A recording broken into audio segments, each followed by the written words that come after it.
Graça e paz, meus irmãos, bom dia na presença santa do Senhor. Vamos ficar em pé, abrir as nossas Bíblias na carta de Paulo aos Efésios, capítulo 4.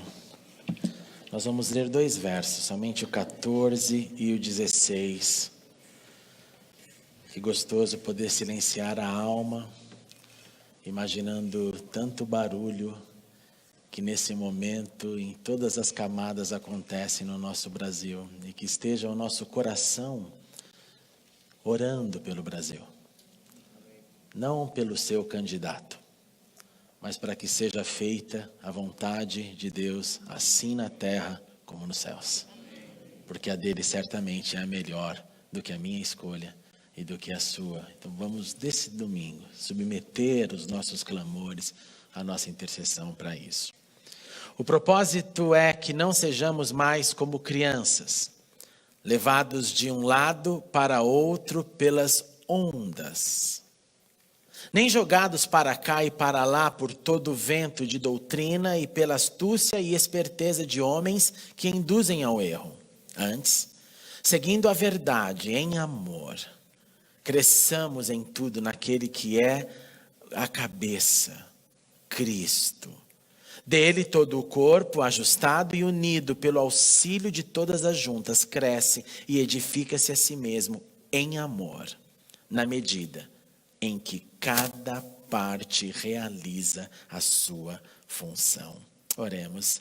Obrigado, Senhor, por este dia de vida. Obrigado porque juntos, como igreja tua, podemos nesta manhã contemplar a tua face, a comunhão, a adoração, a união de corações que em tua presença entendem que precisa permanecer, que em tua presença precisa desenvolver a fé e a caminhada contigo. Nesta hora nós oramos pelo Brasil, Senhor. Nós clamamos para que o Senhor faça a sua vontade. Para que o Senhor neste domingo, Senhor, traga paz à nação e não revoltas. Que neste domingo, Senhor, a tua vontade que irá prevalecer seja, Senhor, só o único encontro que tenhamos. E que possamos, Senhor, todos caminharmos juntos para um processo cada vez mais de transformação da nação, a partir não de programas políticos, mas a partir do sal e luz que o Senhor nos deixou para contagiar esta nação. Então faz-nos instrumentos de paz neste dia e cumpra-se a tua vontade. Senhor, nós oramos também pelas nossas crianças ali recebendo boas notícias. Continue com elas e com os professores, continue conosco. Em nome de Cristo Jesus. Amém e amém. Podemos assentar, meus irmãos. Nós celebramos nesta manhã muita alegria, a alegria de uma jornada que iniciou em 2015. Você poderá ler mais sobre essa jornada no nosso boletim a respeito do que foi esta empreitada de sediar o Summit aqui na igreja. Foi uma jornada de muito trabalho, foi uma jornada de muita gente envolvida para realizar um projeto que tem como sua missão o desejo de desenvolver consciência, desenvolver a prática da liderança a fim de impactar a comunidade, impactar a cidade e impactar o planeta. Durante os dias que antecederam o evento, vocês não têm noção quantas foram as reuniões, as mensagens, os e-mails, os desejos aflorados em todos de fazer algo acontecer. E nessa noite, celebrando este evento, nós iremos compartilhar com a igreja, através de entrevistas, como foi, o que aconteceu nos bastidores, como foi a nossa experiência nesse tempo tão lindo que tivemos. E eu quero uma vez mais expressar a minha profunda gratidão a todos os voluntários que trabalharam nesta obra. Quero também expressar a minha gratidão a todos os que confiaram neste projeto, simplesmente participando dele. Você que não tinha noção do que iria acontecer, que talvez não conseguiu entender exatamente como seria, mas veio. E eu tenho certeza que você foi enriquecido com essa experiência, mas eu quero expressar a minha profunda gratidão porque você confiou, porque você veio, porque você participou. Muito obrigado pela tua confiança. Nós então tivemos voluntários e participantes, pessoas que, escute isso, aproveitaram uma oportunidade de crescer diante daquilo o que a palavra nos ensina. Então vem a pergunta, o que é que a palavra nos ensina? A palavra nos ensina a sermos discípulos. E discípulos são eternos alunos. E eternos alunos aprendem sempre. O equívoco que acontece nos nossos dias, neste momento de tantas informações, e essas informações vão crescer cada vez mais, cada vez eu e você teremos mais e mais e mais informações, é que isto gera em pessoas a ideia de que já sabe tudo, eu já sei tudo. Eu não preciso mais aprender, eu não preciso mais me esforçar, eu não preciso dar continuidade à minha caminhada de discípulo. É comum ouvirmos pessoas dizendo, eu já li a Bíblia, eu já sei a Bíblia. É comum apontarmos, fulano conhece a Bíblia, fulano sabe a Bíblia. É comum mantermos esse equívoco como se a Bíblia fosse algo que eu lesse uma vez, entendesse tudo e acabou. Próximo livro, Guerra e Paz. Próximo livro, um poema. Próximo livro, Shakespeare. Não. Discípulos aprendem sempre. Discípulos são alunos eternos. E é isso que a palavra nos coloca como grande missão. Nesta semana em especial, na quarta-feira, 31 de outubro, celebraremos uma vez mais o aniversário da Reforma Protestante do século XVI. Uma vez mais convocados para lembrar do triunfo da palavra e da palavra na mão do povo. Quando o povo pode pegar a palavra, ler a palavra, estudar a palavra, entender a palavra e tudo o que Deus fez na história da igreja. Então, primeiro ponto, quando disse que aproveitamos a chance de crescer como discípulos que aprendem e aprendem sempre, nós aprendemos o que a palavra nos instrui. E esta palavra nos faz crescer. E este crescimento sempre virá acompanhado de edificação própria e edificação da comunidade.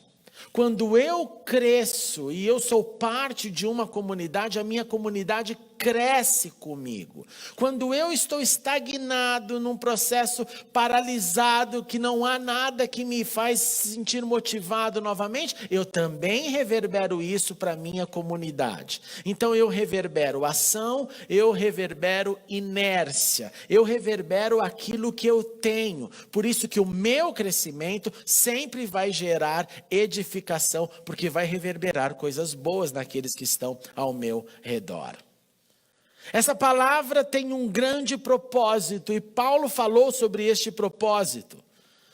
Nós começamos num nível e vamos crescendo. Nós começamos, segundo a linguagem de Paulo, como crianças. Crianças que são instruídas inicialmente num nível e depois vão se tornando mais adultas. E conforme isso vai acontecendo, eu vou tendo outro tipo de alimento e isso vai expandindo o meu crescimento, consequentemente a minha edificação. E Paulo, escrevendo aos Efésios, colocou aqui algumas imagens. Ele disse que nós então temos um propósito de não sermos mais como essas crianças que recebem só num nível e permanecem nele. Que nós não sejamos mais levados de um lado para o outro pelas ondas. Paulo sabia o que era um naufrágio. Paulo sabia o que era ter um navio, o seu barco ali chacoalhado pelas águas. E Paulo coloca essa ilustração dizendo, olha, que não seja nenhuma onda, nenhuma água, e ele acrescenta, nenhum vento, e ele chama vento de doutrina. Que não sejam ideias que eu vou aceitar por não ter ferramentas para julgar se é correto ou não. Paulo adiciona mais um componente a essas ilustrações da natureza, de mar e de vento. Ele coloca, e que também não sejamos levados pela astúcia e esperteza de homens que nos induzem ou que podem nos induzir ao erro. Quando isso acontece? Isso acontece somente quando a minha base é forte. Isso acontece quando a minha base é crescente. Porque uma base que é paralisada, como disse, ela vai com o tempo se deteriorando, ela não vai se renovando pela aquisição da palavra e pela transformação que a palavra coloca em mim. Por isso que você tem que ter um alerta bem grande na sua vida. Se a Bíblia for um livro que é aberto somente nos domingos. Se a Bíblia é um livro que não é estudado. Se a Bíblia é algo que eu contemplo ali nas horas da angústia e pinço alguma palavra que me gera esperança e é tudo bem para isso porque não tenho tempo. E eu tenho certeza absoluta que muitos de vocês se sentem assim. Entra semana, passa semana, entra semana, passa semana. E agora na era da tecnologia, e nada contra isso, a Bíblia fica fechada. Porque daí eu digo, não, se eu quiser ler, eu leio no meu telefone, no meu tablet. Mas não lê nem no livro, nem no telefone, nem no tablet. E aí a palavra que deveria ser esse nutriente que vai me desafiando a continuar a minha caminhada como discípulo. Que vai me auxiliando no processo de mais aquisição, de mais aprendizado, vira somente uma teoria. E aí, a consequência disso é que eu continuarei sendo uma criança eterna. E todas as vezes que vierem as perguntas mais complicadas, eu vou dizer, fale com o pastor. Fale com o fulano, fale com o ciclano, fale com alguém, mas não fale comigo. E assim sendo, eu paro de ser um discípulo que aprende sempre. E aprende por todos os dias da vida. Paulo prossegue depois disso dizendo, olha, eu não preciso seguir a verdade. Sigamos a verdade, mas sigamos a verdade, ele adiciona um componente em amor.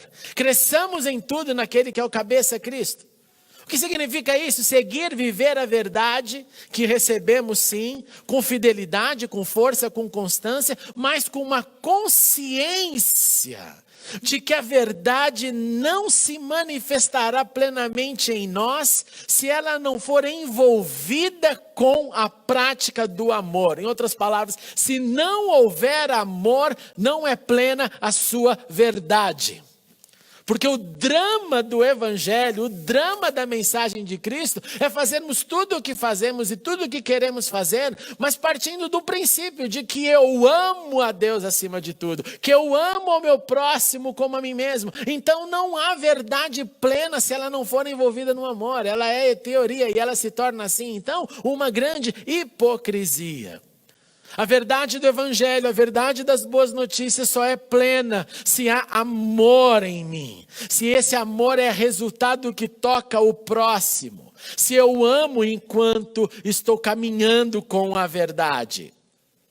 Esse amor em ação inclui também a minha decisão de amar mais e amar sempre. O que significa não colocar limites no amor que eu conheço. Eu ter uma média, uma ideia de que eu amo assim, e você sabe, se eu te perguntar quanto que você ama, como que o teu amor é testado?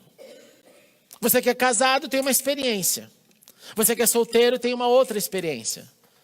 Você que ama o seu cônjuge entende um nível. Você que ama um amigo, um outro. Cada um aqui entende um nível de amor. Mas a pergunta aqui é o quanto eu limito este amor. O quanto eu faço com que esse amor seja somente, ele vá até esse limite. Depois daqui ele não vai mais. E por que ele não vai mais? Porque eu não quero. Porque eu não quero. E essa é uma das grandes causas das rupturas de relacionamento. Eu amei e eu não quero amar mais. E geralmente eu não quero amar mais quando eu preciso amar mais. Ah, mas por que tem assim? Porque esse é o nosso desenvolvimento como discípulos também, que tem que aprender como é amar. Amar sempre. Amar mais. Pois se não houver amor, não é plena a nossa verdade. Então esteja aberto como discípulo para expandir o amor. E o amor também é expandido quando eu me abro para amar aquilo que eu nunca amei. Nós nos tornamos, como cristãos, muitas vezes viciados em amar quem amamos. E não amar o novo que não conhecemos. Nós nos tornamos profissionais em amar aqueles que nos fazem sorrir e não em amar aqueles que nos fazem chorar. E não tem nada de gostoso nisso. Mas quando o amor vence, aí sim a recompensa vem de quem foi desafiado a amar e amou. Em Cristo, Paulo continua, todo o corpo, ajustado e unido. Em Cristo, os discípulos do Senhor, ajustados e unidos pelo auxílio, olha que lindo, de todas as juntas. Paulo falou do mar, Paulo falou do vento, agora Paulo fala do corpo humano. Todos ali conectados de uma só forma. Qual vai ser o resultado disso? Vai haver crescimento e edificação. Em si mesmo e em amor. Vai haver aquilo que um completa o outro, que um adiciona o outro, que um acrescenta no outro. E toda essa engrenagem vai caminhar e toda essa engrenagem vai gerar crescimento e edificação. E aí ele coloca a palavra mágica. Na medida, tudo isso, na medida em que cada parte realiza a sua função. De modo que não haja um dedinho que eu acho que ele não é suficiente, capaz de realizar algo. Que não haja ninguém, que não haja nenhuma desculpa, que não haja nenhuma fuga. À medida que cada parte realiza a sua função, então haverá cada vez mais crescimento, cada vez mais edificação. À medida em que cada um faz a sua parte, mais ajuste acontecerá nas nossas relações.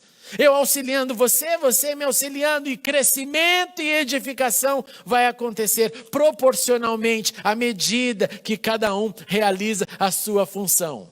E quando nos engrenamos neste processo, vem também uma tremenda alegria manifestada. E tudo isso tem a ver com o quê? Com a adição do bom ânimo que estudamos nessa série. Não há então como eu te encorajar para ter bom ânimo sem adicionar este na medida em que cada parte realiza a sua função. Pois se for assim, a nossa alegria será maior, o nosso ânimo será maior. Foi maravilhoso nestes 3 dias, quinta, sexta, sábado, ver pessoas alegres servindo. Ver pessoas contagiando umas às outras com conhecimento. Ver pessoas se emocionando, sendo tocadas, dividindo tempo, dividindo oração. Sendo renovados na medida em que cada parte realizava a sua função. E isso tem que crescer.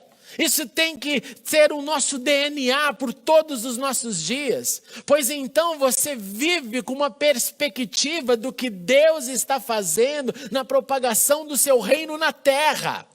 E não de que sou um participante, membro de um clube que se assenta e são telespectadores e voltam para casa até domingo que vem para novamente se tornar e ser e manter-se como audiência. Na medida que cada um então fizer realizar a sua função, a nossa alegria e ânimo vai crescer. E quem trabalhou nestes dias já sabe disso. E eu te aplaudo por isso.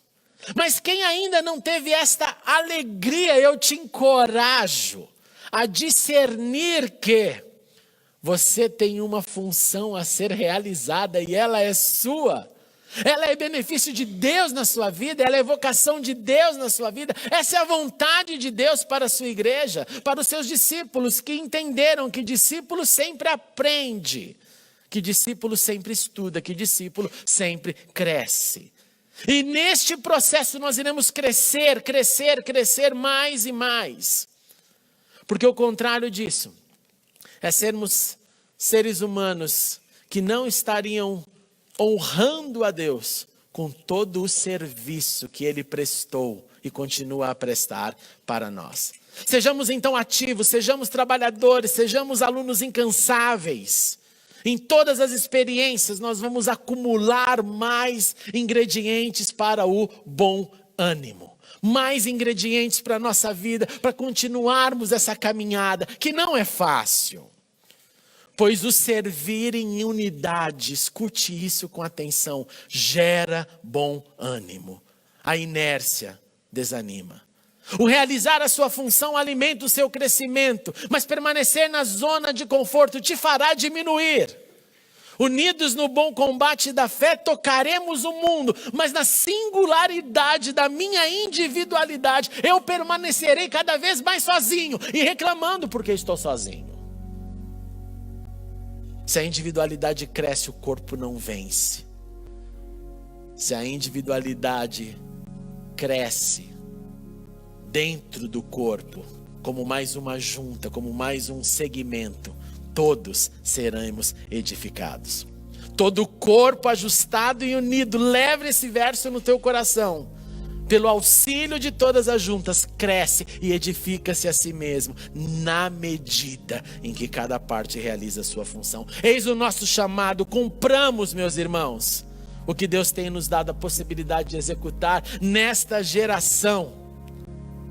Para quem veio ontem, cumprir o nosso propósito até a última flecha, o que significa até o nosso último dia.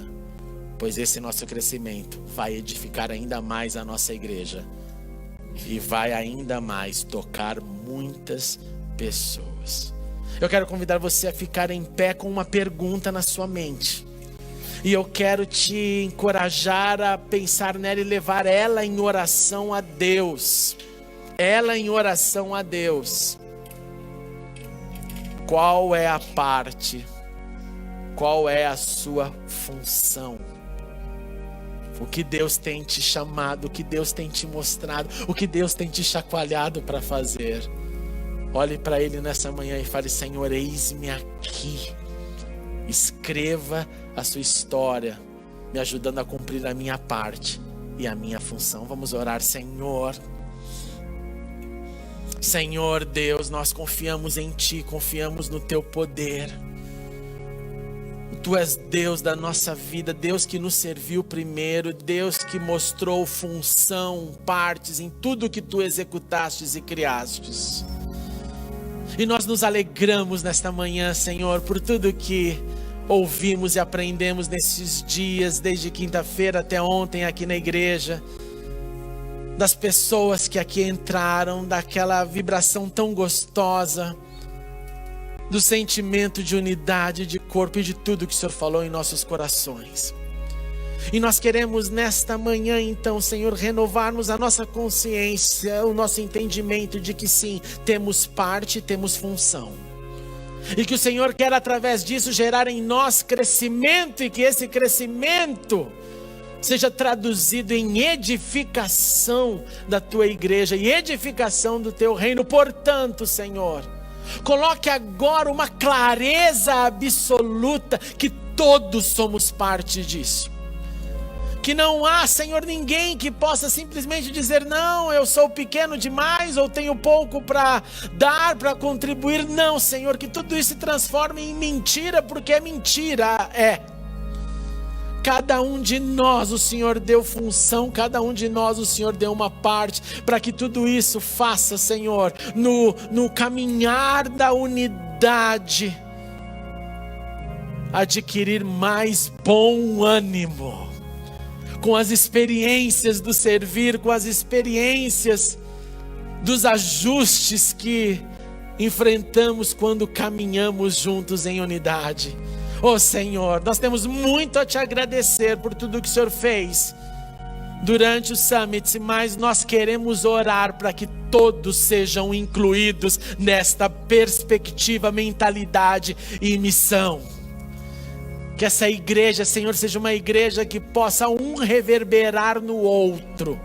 Que todos temos uma parte, que todos temos uma missão, e que juntos edificaremos e proclamaremos o Teu reino até que Tu voltes.